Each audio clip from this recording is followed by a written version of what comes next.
حلاوة الجبن، ولا أطيب ولا أفضل ولا أسهل منها هدية من المطبخ السوري إن كنا. عاشت إيدكم وعاشت إيدك أم بيتي. تعالوا بدنا نسويها سوية. طاوة عميقة نضيف كوب ونص من المي على نار هادية. نضيف ربع كوب من السكر ونخليه يمتزج لحد ما يذوب. بعد ما ذاب ننزل عليه بنص كوب من السميد الناعم، وحاولوا تاخذون السميد اللي لونه أبيض وأنعم شي حتى يمتزج ويذوب بسهولة ويمتص كل المي بدون ما يعذبكم.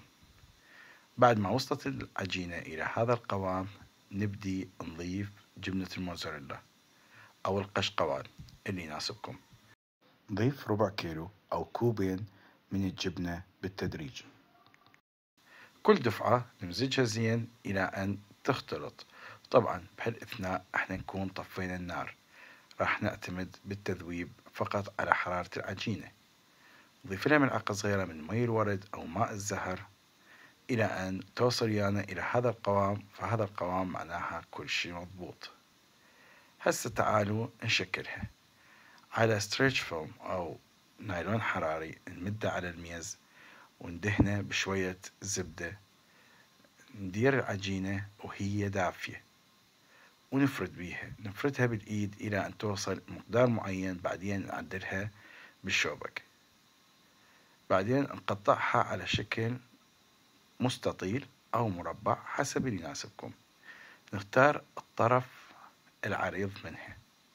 نضيف القشطة ومن الطرف إلى الطرف الآخر، بس انتبهوا بدون ما تعبر على الأطراف تماما، يعني تبقى ضمن الطرف. نترك مسافة صغيرونة بين آخر قشطة وبين الحافة ونبدي نقلبها. هاي أول لفة ونسدها زين. نرجع نلفها لفة ثانية ونسدها زين. نرتبها بإيدنا بهالشكل ونكون هنا اكتفينا من لفة العجينة الأولى. هنا الحلاوة مالتنا خلصت.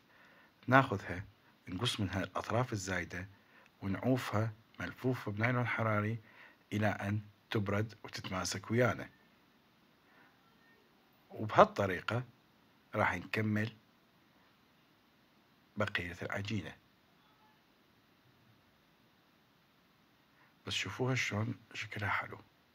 طبعا طعمها كلش طيب، حالاتها قليلة، وانتم راح تتحكمون بنسبة الشيرة اللي راح تضيفوها إلها.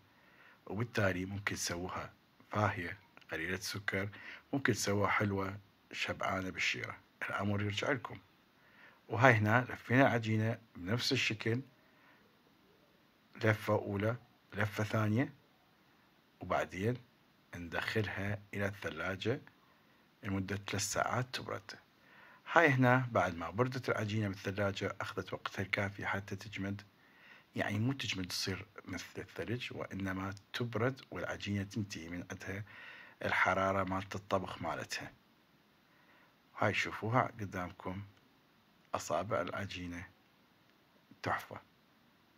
بس ما أقول لكم على الطعم، أريدكم أنتم تجربون وتكتبوا لي بالتعليقات شنو رأيكم بطعمها.